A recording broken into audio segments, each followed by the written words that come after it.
Welcome to this side event, Halving Violence by 2030, in pursuit of SDG 16.1, 2, and SDG 5.2. I thought we would start with a very brief statement from Audrey Monette, the future generation for getting action to reduce violence.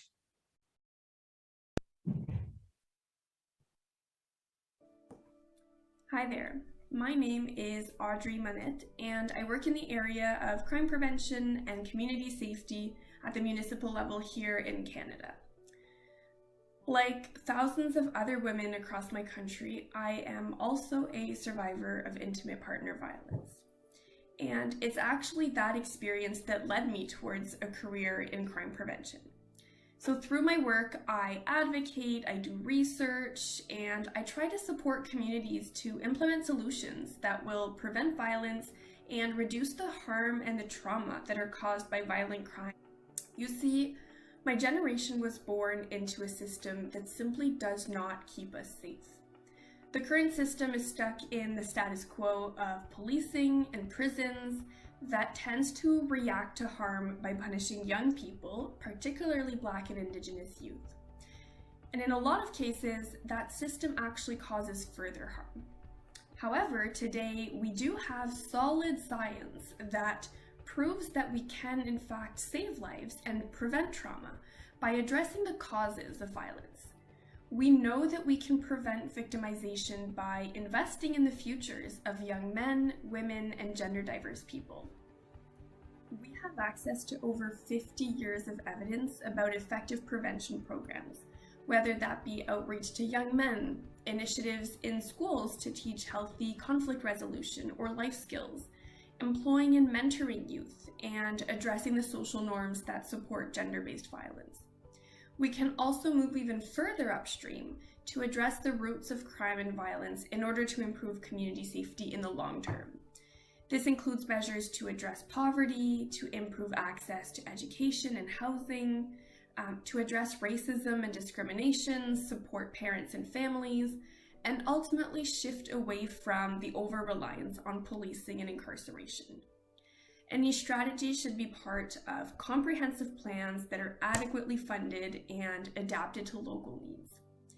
And this is really urgent. We cannot allow another generation to be harmed by interpersonal and systemic violence. We know what to do. It's time for governments and communities to act on it now. Thank you. So with that introduction, so the title of this event is Halving Violence by 2030, the role of cities, evidence, and faith leaders. It's a side event at the 31st Commission on Crime Prevention and Criminal Justice taking place this week under the auspices of the UN Office of Drugs and Crime in Vienna. It's organized by IOVA and co-organized by the UNODC Crime Prevention and Criminal Justice Section and the UN Habitat Safer Cities program. So as you know from the flyer, this panel will address ways to make transformations, to make the shift so that we actually halve violent crime before 2030.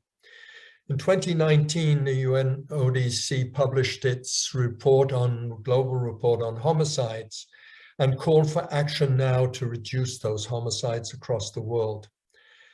We mustn't forget that these aren't just statistics. Violent crime causes loss of life, widespread trauma, threatens democracy, and reduces GDP significantly in high violence countries. Several agencies, including the World Health Organization, have identified prevention programs that have achieved a 50% less violent crime, typically within 2 to 3 years.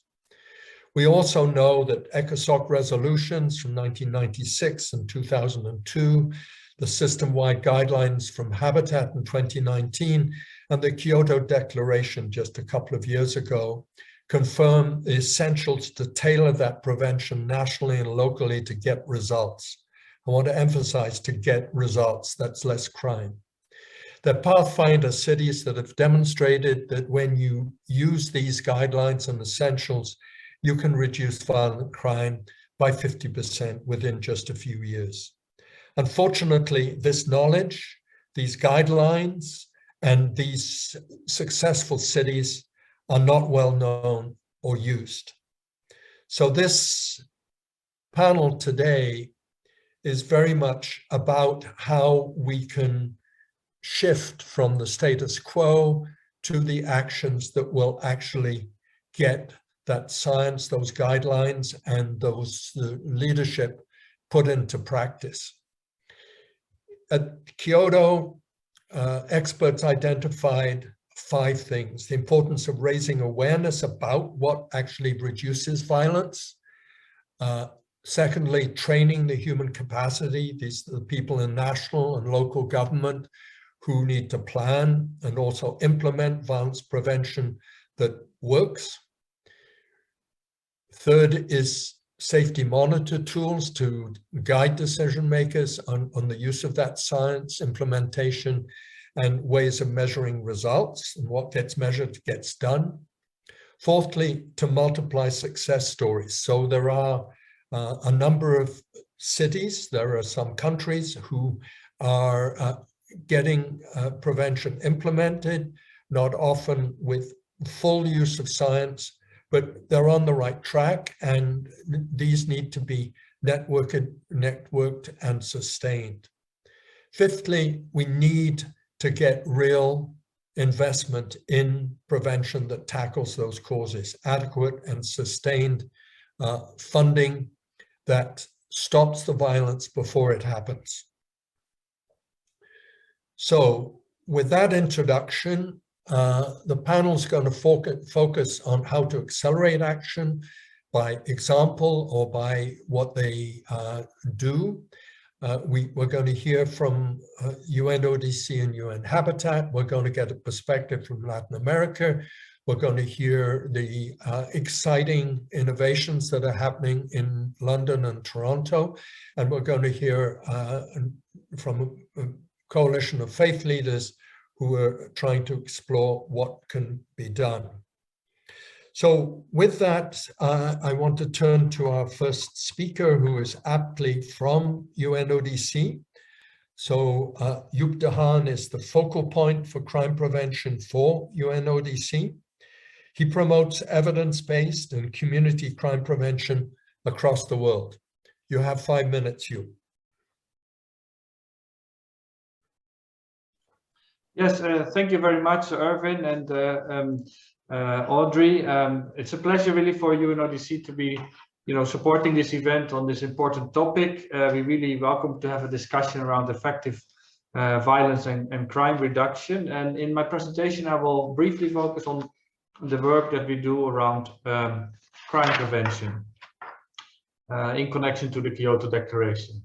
So, as you probably are aware, the outcome document of the last UN Crime Congress is called the Kyoto Declaration. It really represents an agreement among member states as to what is needed in the area of crime prevention and criminal justice. And there's really, a lot of focus on prevention throughout the document. Evidence-based prevention features the importance of having tailor-made strategies that really look into risk factors of crime is flagged, as well as the importance of having a gender perspective and focusing on the role of children and youth in this area. Of course, when we're talking about what should be done to implement the declaration, we should also talk about raising the profile of the declaration, making people aware of the document itself. So UNODC has been working on that in the last year through publications, but also together with the Commission on Crime Prevention, hosted thematic debates around different aspects of the declaration. In November last year, we had one around crime prevention, where UNODC Secretariat and member states reflected on what has been going on in terms of promoting evidence-based prevention. We also have designed an online e-learning tool around the declaration, And of course, our UNODC strategy that was launched last year really follows also the components of the declaration and operationalizes, if you like, some of the work that needs to be done under the declaration. So what does UNODC do? Very briefly, we support data collection in crime and root causes. Both we look at quantitative data as well as qualitative to really make sure that policies and programs on crime prevention are knowledge informed. Here we're talking about both national as well as local level. We also help national and local governments to design dedicated policies and strategies that engage different sectors of government and civil society to really get towards this co-production of safety for all. We also build capacity of practitioners to help them to get the data they need to inform their work, but also to tailor and implement prevention initiatives that we know can have an impact.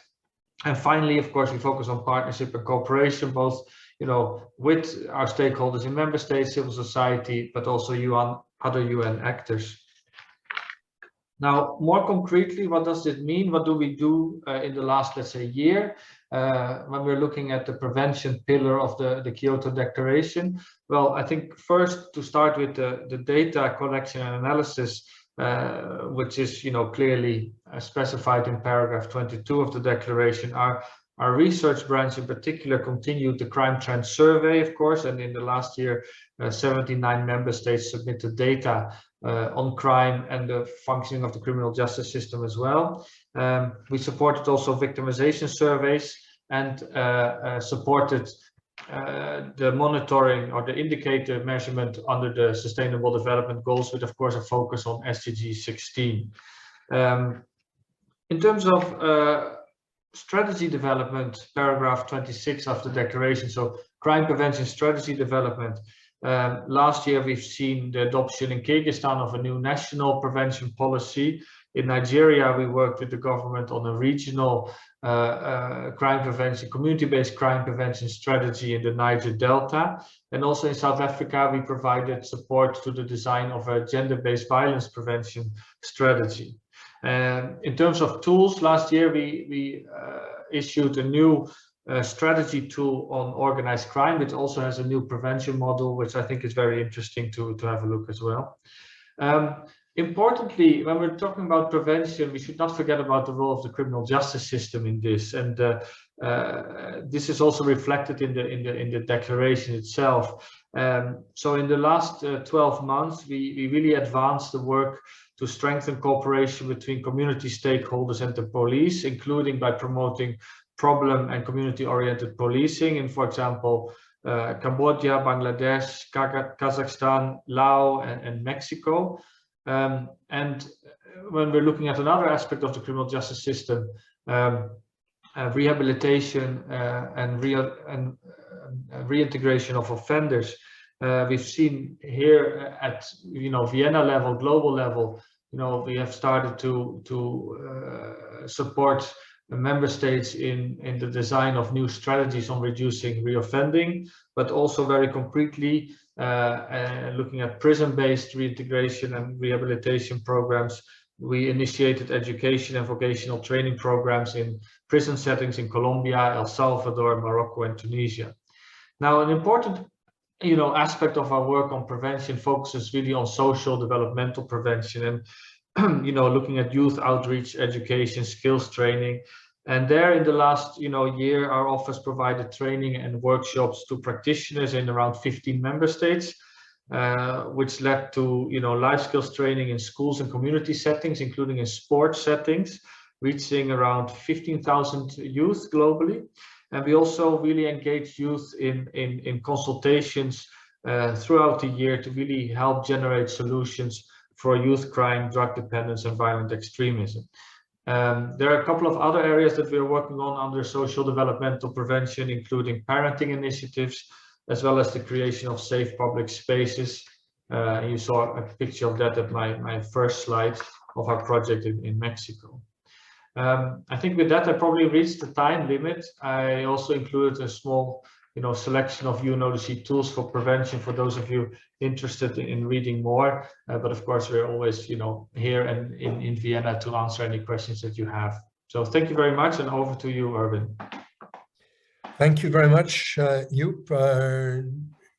Important sources that we'll find a way of linking those on the website that we've been using for this panel. So our next speaker is Juma Asiago, who's the coordinator of the UN Habitat Safer City Global Safer Cities program. He's played a particular key role in establishing a global network of cities, safer cities, and in 2019 he played a major role in the development of and adoption of the UN system guidelines on safer cities and human settlements. So, Juma, you have 5 minutes. Thank you, Arvin, and of course, thank you to my previous presenter, Joep. UN Habitat comes to the table on the issues of the prevention of crime and violence as a complement to the UN Office of Drugs and Crime. In May 2019, it adopted UN Systemwide Guidelines on safer cities and human settlements, which are basically seeking to catalyze actions towards the realization of making cities and human settlements safer and inclusive. In this perspective, as a focal agency for sustainable urbanization, the enhancement of the role of cities is a key aspect of our work. And we have drawn on the expertise of 25 years of implementation of municipal safety strategies across the globe. This is what informed or underpinned the principles and the approaches that are identified in the UN System-wide Guidelines on Safer Cities and Human Settlements. The guidelines have directed the executive director to implement a peer review process based on experiences of what has worked and not worked. It also has called for the UN system to develop a much more integrated effort to support member states at the local level in the development of the municipal crime prevention and urban safety strategies. But it also has put a lot of emphasis on implementation modalities, particularly the need for the allocation of more financial resources from governments to be able to ensure that prevention strategies at the municipal level are implemented effectively. So the guidelines are basically not a prescriptive set of theoretical material, but they clearly draw on the practices of what has worked at the level of government closest to the people. I dare insist on this point because as we have seen over the past 2-3 decades, prevention policies have indeed been implemented at the local level, but they have not been, in most cases, systemically sustained over time. And this has largely either been about the change of local administrations and the lack of clear legislation to sustain prevention policies beyond one mayoral term, or secondly, it has been about the lack of decentralization of financing and security policies from the global level. So the guidelines are also calling for a multi-level governance of safety approach, which requires local governments to work in tandem with the provincial as well as national governments. In this regard, UN Habitat has developed a joint programming framework with UNODC to enable us to work closer at the operational level in engaging countries in resource mobilization, but also in providing a comprehensive technical cooperation program. UN Habitat has also, in the recent past, gathered some resources from the UN Trust Fund on Human Security, and is also leveraging resources through its global network on safer cities. Part of the catalytic action areas for the UN Systemwide Guidelines is driven by the UN Habitat Strategic Plan, which identifies spatial inequality, city prosperity or livelihoods, climate change action, and urban crisis prevention as pointers in which prevention policies need to be better integrated into by municipal governments. This is something which I think many cities like Medellin, for example, have coined up new concepts such as social urbanism that speak to the ways in which prevention is evolving at the local level into a much more multidimensional concept. And this, of course, will require us to think about how to look at measurable improvements and hence a greater focus on the questions of developing appropriate, robust monitoring systems at the local level. UN Habitat, in this regard, is developing a prototype on the Urban Safety Monitor, which seeks to understand the problem from a lack of data and what the consequences are, assess the current data that is being collected at the municipal level. There is a clear lack of disaggregated data at that level, and what, of course, is the desired data that needs to be collected beyond just a focus on the homicide indicator. UN Habitat is also using the safety monitor to identify more effective strategies to strengthen municipal data collection and analysis, and to share practical lessons of how data is translated into policies and programs. In short, we're looking at how to improve the quality and consistency of municipal programs and policies.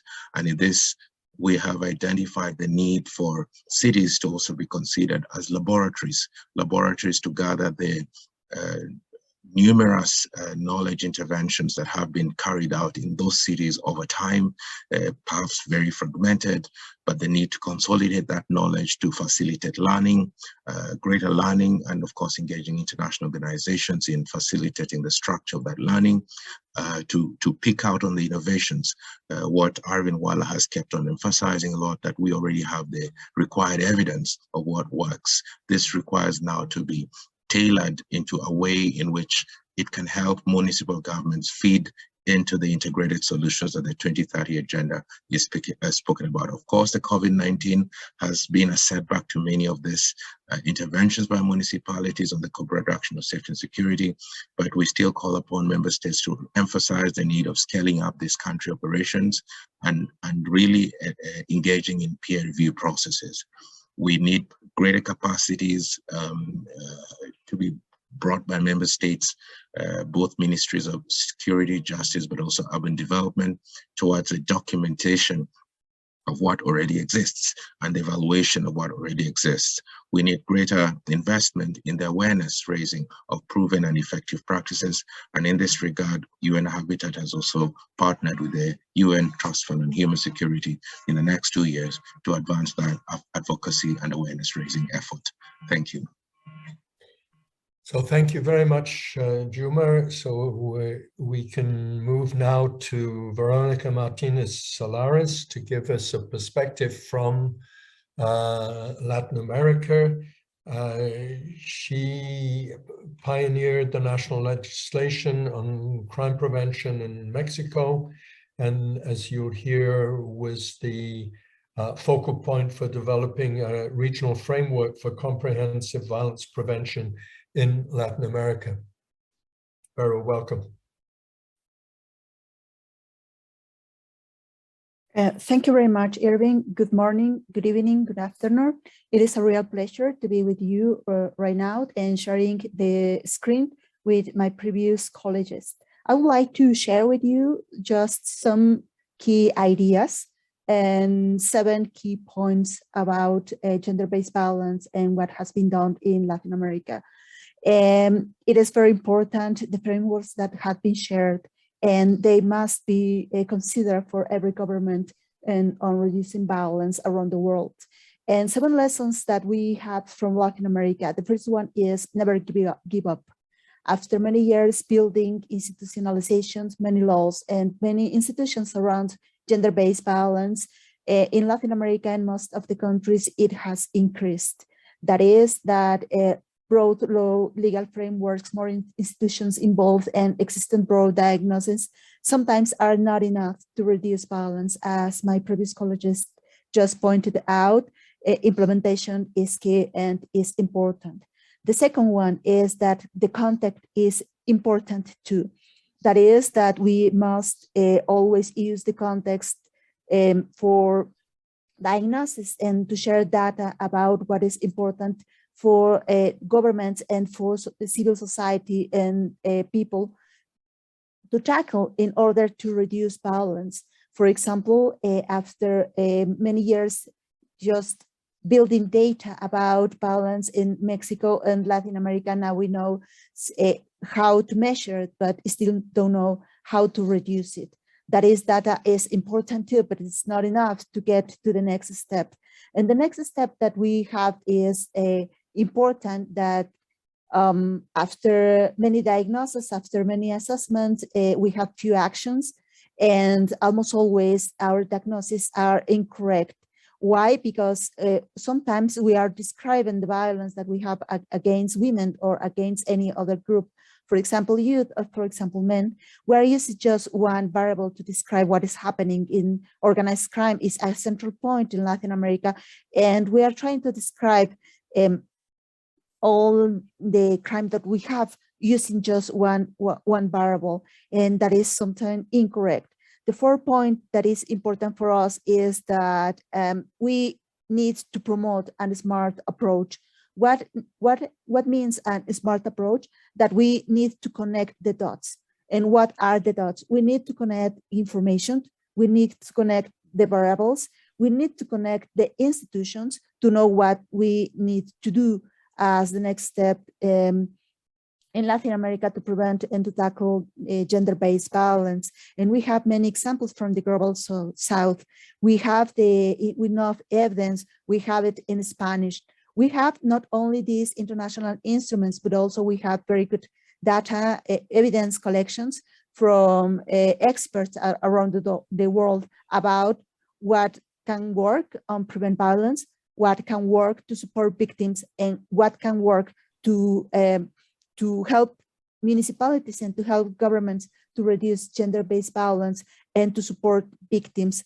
That is, that we need information, we need political will, we need good diagnosis, we need to know the variables, and we need to know what to do in order to improve the situations for citizens and for victims. And connecting the dots means to put everything in the same table. That is, we need to explain that political will is important, but sometimes it is not enough. We need technical leadership to do the implementation that has been pointed out previously. We need to know that institutionalization is not enough. We need that institutionalization with resources, but also resources is not enough.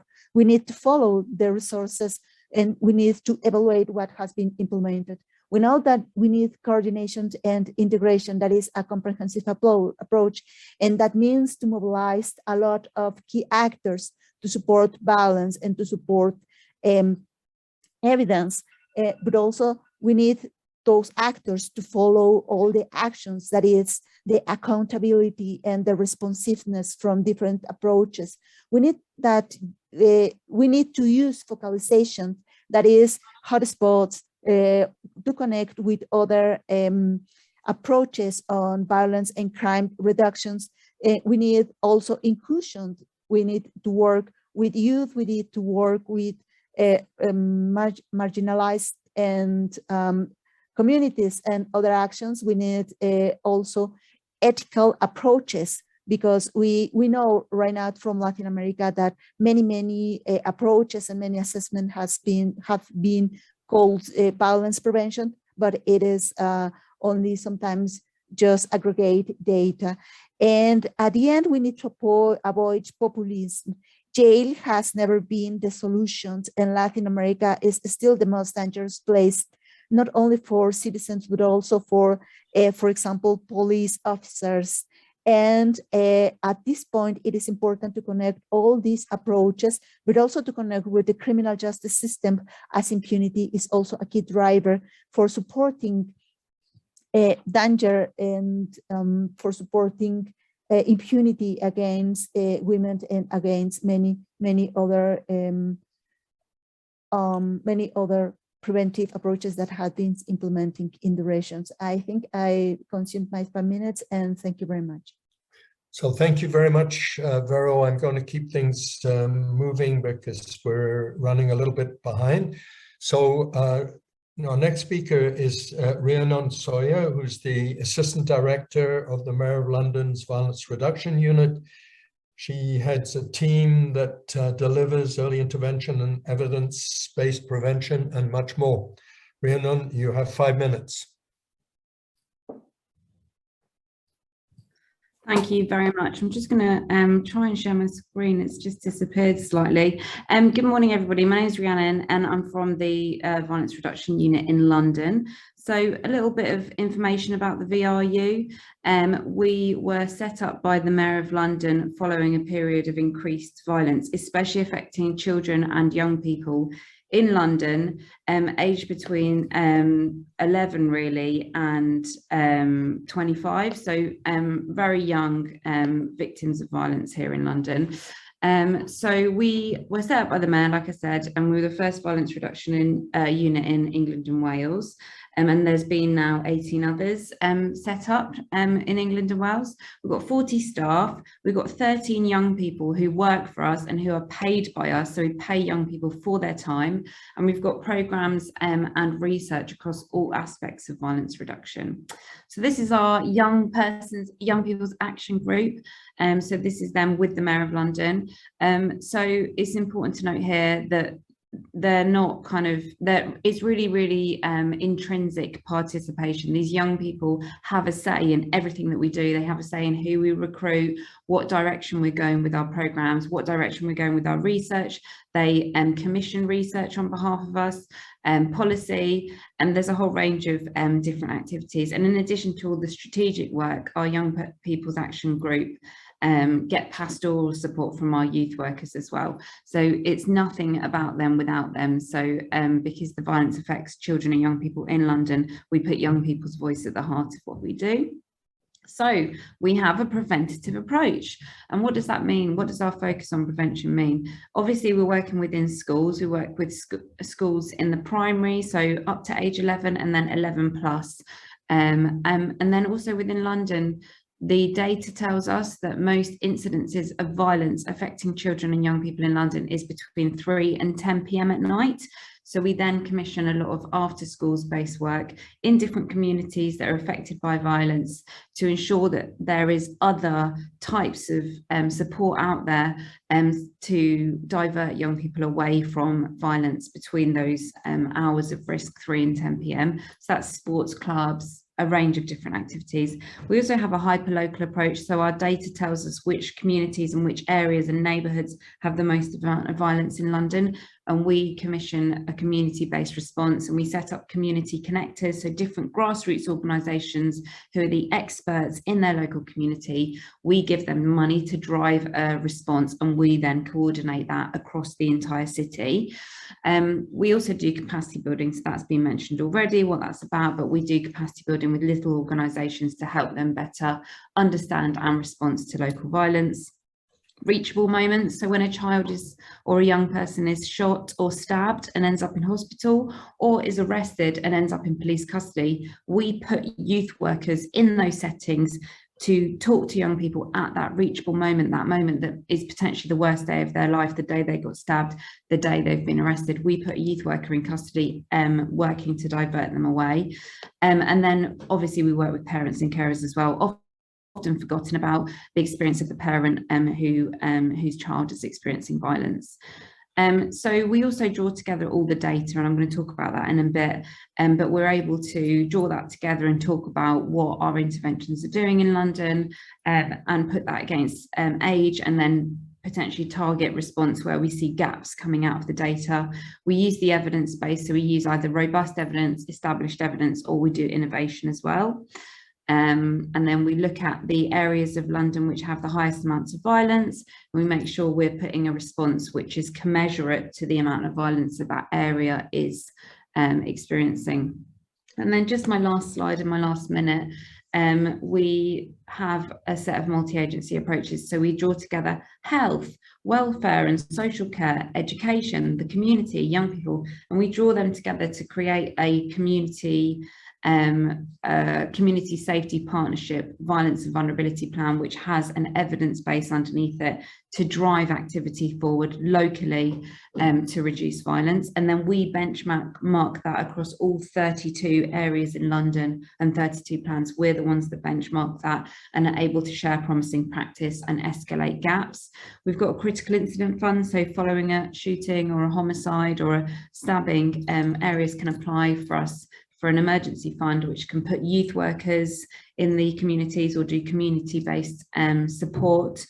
And I've spoken about the importance of data and insight. So we draw together the evidence base from the research, but also the evidence base that's emerging out of the programs that we are commissioning, and put that evidence base back into targeting resource or targeting data or targeting policy work.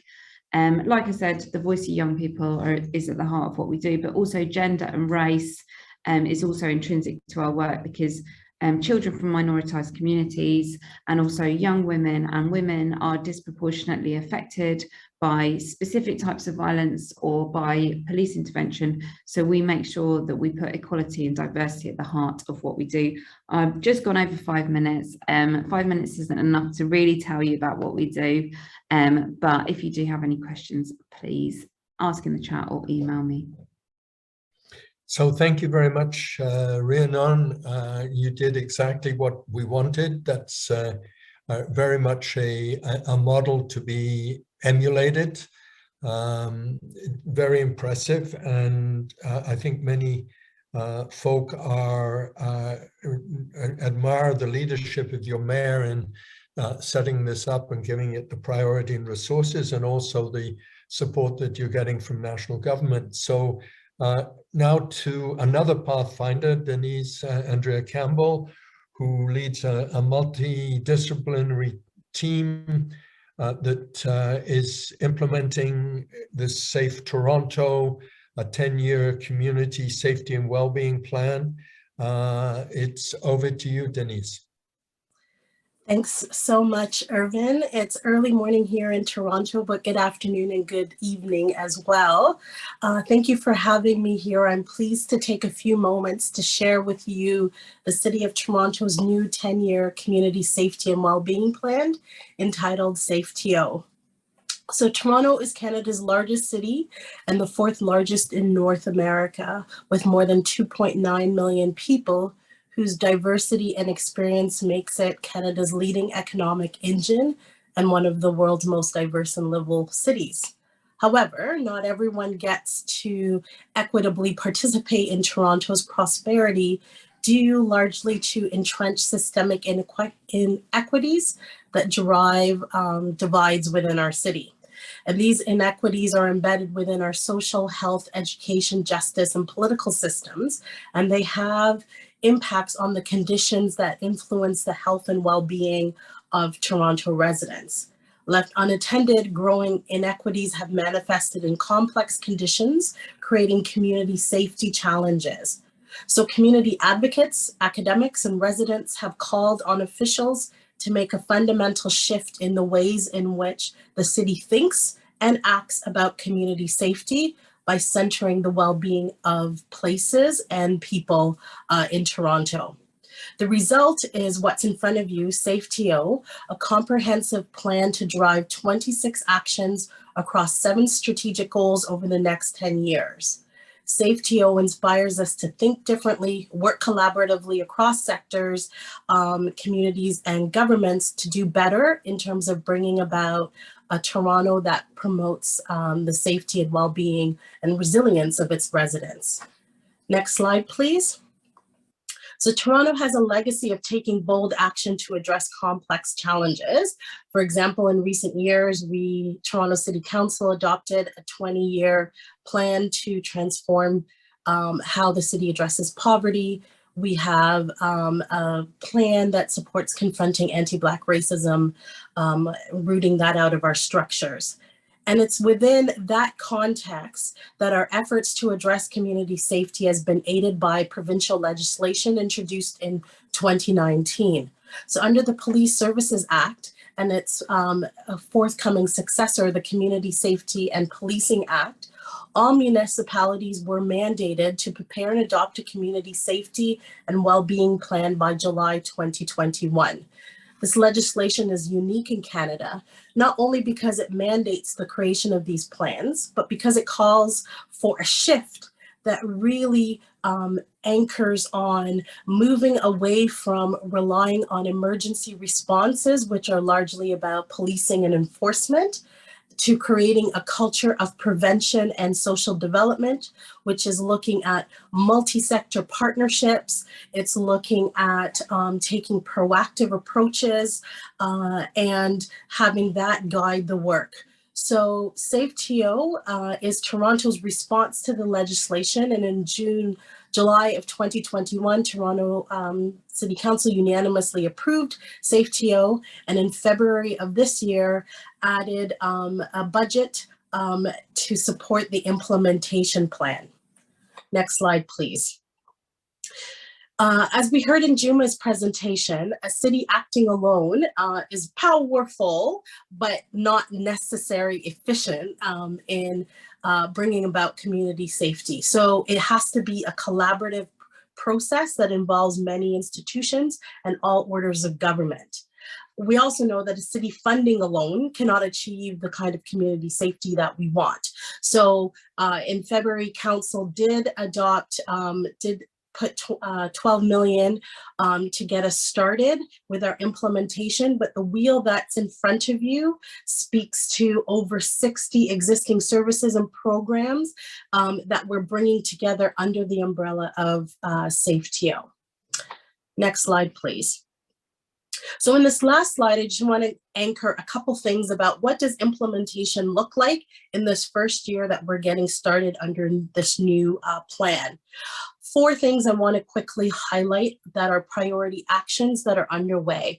The first is that we launched a groundbreaking approach to supporting persons in crisis, so people experiencing mental health crisis or involved in domestic disturbance or exhibiting disorderly conduct. Now, rather than police responding, which in 2020, they took over 30,000 calls, now it is a mobile team of community-based trauma-informed experts who will be responding. This is a groundbreaking approach that is shifting the way that we do business here in Toronto.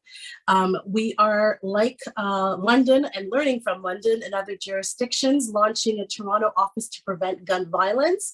And I think what's important in the approach that we're taking is the office staff are going to be hybrids. So they're going to be half city and half other institutions, police, justice, education, health. And part of the approach of having these hybrid staff is to ensure community, is to ensure that we are in what we're doing in terms of building a comprehensive approach to gun violence, that we're doing it with a view of fundamentally transforming all those systems. And I think the last one I want to highlight here is just at the bottom. We've heard a lot about the importance of being evidence-informed and data-driven. So also similar to the Office to Prevent Gun Violence, we're also creating a Toronto Collaborative Analytics Lab to be launched this fall that brings together data and staff from health, education, justice, policing, community, in order to do real-time decision-making and to be able to target our efforts. We've certainly seen the impact of that kind of approach during the pandemic to allow for precision targeting. And so that is the kind of approach that we're going to take. And I have to say that the federal government, Statistics Canada, is part of this initiative, wanting to pilot an approach that they will be able to use in other cities across Canada. Once the presentation is posted, it will talk about other details and other resources, certainly youth and gender equity and supporting the missing and murdered Indigenous women movements are important in the plan moving forward and will be priorities starting in 2023. Back to you, Irvin. Okay, thank you so much. I think we can all learn from these two very impressive Pathfinder cities. You can find the links on my website to them, as you can to the previous speakers. So we'll now move to the last speaker. We're not going to have time for Q&A, but if you post questions in Q&A or on chat, we will pass them to the panelists and we'll ask them to respond to it, and we'll post those on my website. So Tom Walsh is the co-chair of the Faith-Based Coalition on Crime Prevention and Criminal Justice. He has a very distinguished career in interfaith organizations. Tom, you will have the last word.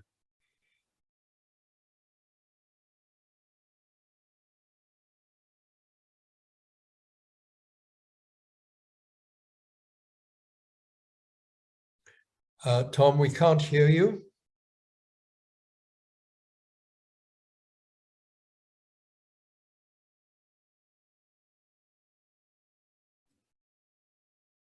Sorry about that. Thank you, Irvin. I hope you can hear me, and I hope you can see the slides. Yes, we can hear you and see the slides. Well, thank you.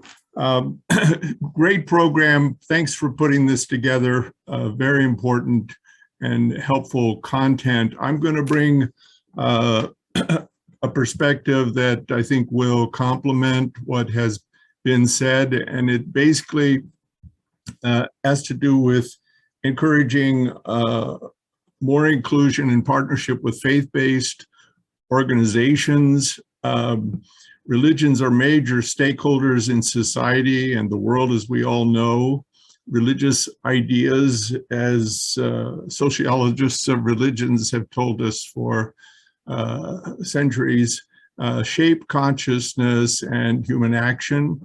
And religions impact grassroots societies, all of our societies and cities, bringing values and impact on the political and economic spheres and the family.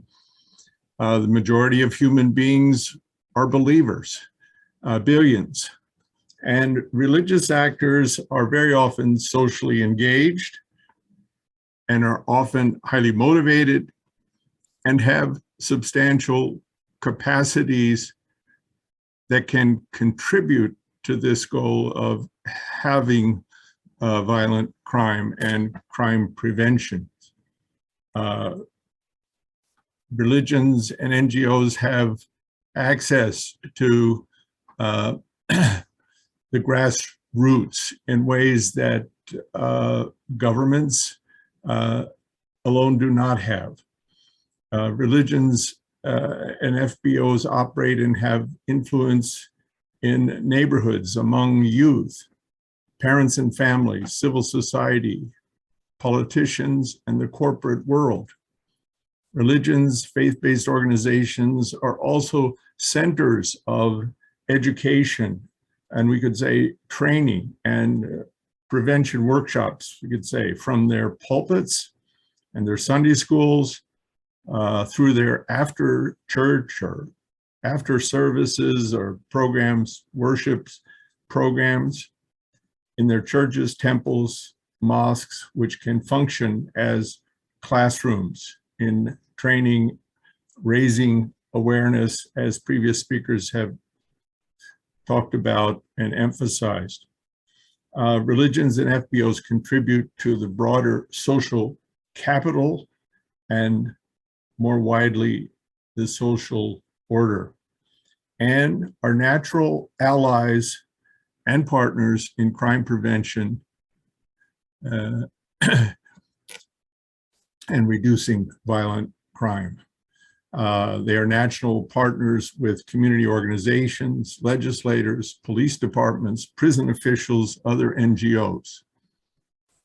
They can offer mentoring programs for youth, re-entry programs to reduce recidivism, education aimed at prevention, support to law enforcement, to victims, to offenders, and help in the expansion of networks, organize training programs, broadly raise awareness, and inspire people to action. What can we do? One, develop our own religious literacy. Some of us are well informed about religion in society, others less so. There's been dramatic changes in departments of international relations, for example, in increasing religious literacy, understanding its relevance and significance to global affairs. Understand that religion is more than evangelism or proselytization. So encouragement to engage with faith-based organizations, form partnerships, make friends, and build alliances and coalitions at the city level, national level, global level. The Coalition of Faith-Based Organizations has had a good and strong relationship with the UNODC and other UN agencies as one example. So it's an important coalition that we can build. And I would just mention one in closing, that the Coalition of Faith-Based Organization has produced a special report on crime prevention, and it's available on our website at coalitionfbo.org. Thank you very much, Irvin. Once again, great program. Happy to be part of it. So our official time has run out, but I think one of the advantages of being online is that there's nobody about to come into the room where we're meeting. So I would propose that we stay online for 15 minutes. If any of you have to leave, I understand that you will do that, but I think we can keep recording for another 15 minutes. So if this is acceptable, what I'd like to do is maybe just go around each of you for a 1 minute. Please keep it to 1 minute, because there's 6 of you, and if you go too much over 1 minute, then we're going to run out of time. So I think we will go back to Joop. So Joop, if you could maybe just give us a minute of what your reaction is to the other speakers, or things that we might do to follow up what you've heard. Thank you very much, Irvin. No, I think what I wanted to comment you on is, you know, the diverse panel that you managed to put together, because I think, you know, the different, you know, we all complemented each other very well, and I think Rhiannon and Denise really, you know, gave us a very, how should I say, a very valuable, you know, examples of how things could look very concretely at the very local level. And I think it's something that we here in Vienna, you know, within the Commission on Crime Prevention often hear, that we should have more evidence-based work that should be done including at the local level, working with communities. But I think, you know, these presentations, including combining that with Thomas's presentation on the faith-based, you know, organizations, nicely, you know, captures that what it actually entails. And also the importance of data collection throughout. I really liked also the focus on youth, and, you know, not just for the sake of ticking the box, but really to engage them in a very meaningful way. And I think also saying, you know, where can they make a difference? Where should they be involved? and you know, even, you know, providing financial support there as well, which is really great. And so I think, yes, from Habitat UNODC, you know, we're always, you know, really eager to work with experts within member states to kind of promote, you know, and to support implementation of the Kyoto Declaration. And I think these kind of events really always, you know, are very helpful to remind us how it can look like, how it should look like in practice. So we're happy to continue working together, you know, across organizations and see what we can do to expand this even further across the world. Thank you. Okay, so Juma. Yes, I think I'd like to just emphasize Dennis's point on the orders of government. It is good as we focus on solutions and results that we really pay more attention to the institutions and transform the institutional framing so that delivery can actually happen in a more integrated way. As we see prevention today, it is heavily challenged by that institutional reality. The understanding first of local government in its horizontal way, and as much also looking at how local government relates with the other orders of government. 30 years ago, we focused on decentralization of security policies. We kept emphasizing that there's need for the lowest levels of government to be the coordinators of that action. Today, we actually see a disparity in the way the three levels of government are functioning, perhaps to the detriment of the municipal or the city governments. So prevention needs to look at that much more closer. So Veronica. Thank you very much. Thank you very much to all of you. After this presentation, as I pointed out in my first step, it is always to believe that never give up. Thank you, Rhiannon. Thank you, Denise, because you are inspiring many governments around the world. Right now, it is a very difficult situation for Latin America. It is a very difficult situation to Mexico. And now with these examples, we know what to do. And sometimes it is not only about money, it is not only about the evidence, it is not only about political will. It is just that we have to work together to achieve the resources that we want. The evidence is there, the examples are there, and now we need to put the hands on the job and to do our best. And thank you very much for my colleagues, because as Thomas pointed out, we need to connect all the dots again and to explore other ways.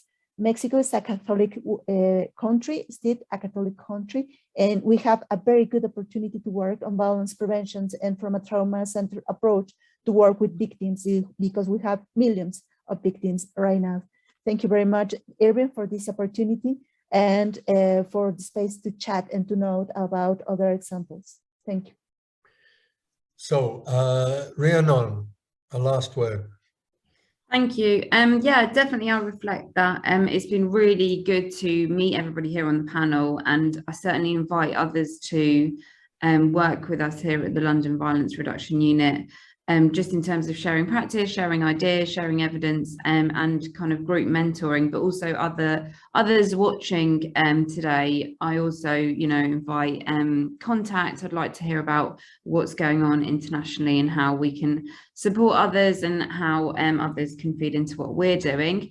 And then certainly a note on the evidence base. There's people talk about the evidence base. It's lots of different types of things. It's data, it's academic research, it's evaluation of programs, and it's also evidence from consultation. And it's really important to have that alongside the people who are affected by violence, and they are the experts at what's going on. So the local area, the people that live in the local areas are the experts in what's going on in their local area alongside the evidence base. And yeah, with young people, you know, they keep us in check, and each of the young people are different, so they like to be involved in different aspects of what we do, and we have to remunerate them for their time to show them that they're valuable.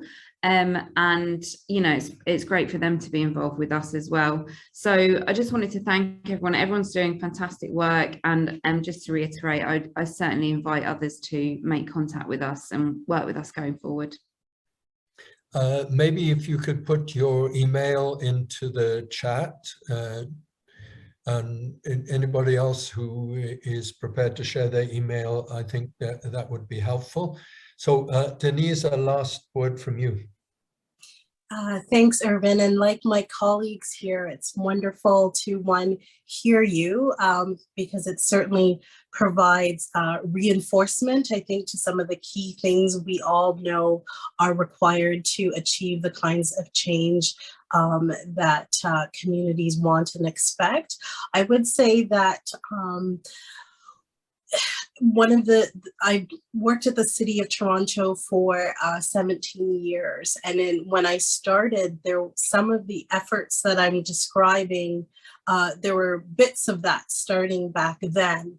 And I think the thing that's really important is about, especially when institutions are central to the efforts, is about us really approaching this, seeing it as long-term cultural change. And I mean culture in terms of the culture of systems and how they function, because I certainly know that a lot of young people in our system have felt like great things begun, especially from a place of wanting to support youth leadership and local resident leadership, and the funding, the efforts, and the ultimate culture shift of the institutions weren't there long enough so that they're enduring efforts rather than, a 5-year or other time limited efforts.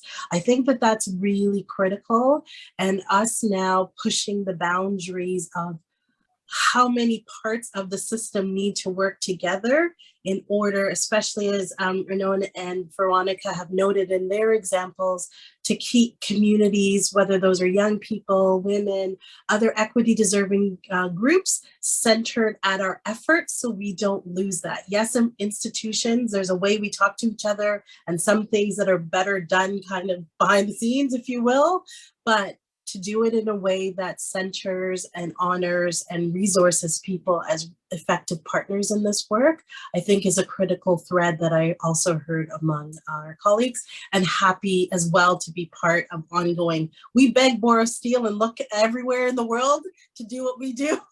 So happy to share and continue to do that as well. Thanks. Tom, do you have a final word, or have you already given your final word? Tom, we can't hear you. I applaud you, Irvin, for putting this together. It's really a first-rate program, very important content, and I hope it will have a YouTube that will go out more widely. I'm sitting in here in New York, and we've had horrible mass shooting in Buffalo, another in California, and I talked about faith-based organizations. This shooting happened in a church in Orange County, California. So this work is extremely important. So I really applaud what's been done. I just want to point out that a couple of weeks ago, I organized a program with Irvin where he spoke to a group of about 100 clergy leaders. So I think this is very important to educate the faith-based world on how they can help, and including them as partners, I think will go a long way. Thank you. So we will update the website with emails. With your permission, we will put your slides available on the website. And as you all know, all the panelists know, we have a recording, which is just a little bit over an hour. And we will make the link for that recording available on YouTube. I think if I can speak for Audrey and myself, our aim in putting this together was really to focus on the urgency for action and for shifting from a very reactive stance in policing and incarceration to an upstream stance where we're tackling the causes and the roots of violence, we're using evidence. And from where I sit, this requires a significant shift in culture. Denise in Toronto said, well, Toronto is a very progressive city and these things come naturally, but it's also interesting to see that the government actually required every city in that province to come up with a plan that was tackling causes. And the Toronto plan is certainly a very impressive example of that. But so governments can actually legislate to help cities actually do the sorts of things that we've heard the City of London doing, or the Mayor of London doing, and Toronto doing. So they can legislate. We've heard over and over from all of you the importance of investing real money into prevention. It can't be done just through short-term projects. It has to be adequately and sustained. We heard about capacity development, so training, so that this is new. This isn't learning how to make an arrest or how to defend somebody in the criminal court. This is how you actually organize to identify the problems and mobilize sectors that haven't typically been involved in community safety, like education, actually involving youth has been mentioned. We also heard about the importance of community safety tools and emphasis on data. The national agency in Canada is collaborating with Toronto, but this is just one, in my view, very small step. What gets measured gets done. We need urgently to do something about the number of young men who will be killed in the next year, the number of young men who will be seriously injured or disabled in the next year, about the number of women and children who will be victims of some sort of gender-based violence. And we need to mobilize the governments and interdevelopmental banks like the Inter-American Development Bank and foundations to actually pay for and invest in the actions that will change, because we know that we can save those lives, that we can protect those women and children, and it's a question of doing things differently. So with that, thank you so much all for getting up very early in the morning, or dealing with us patiently as we prepared this. And I do hope that you will continue to stay in contact with each other and in contact with us, and anything that we can do together to generate the energy to shift from an over-reliance on reaction and punishment to an adequate investment in effective prevention, I think will make a difference for the world. So thank you so much. Enjoy your day or your evening. Thank you, Irvin. Thank you. Audrey, great to be with all of you.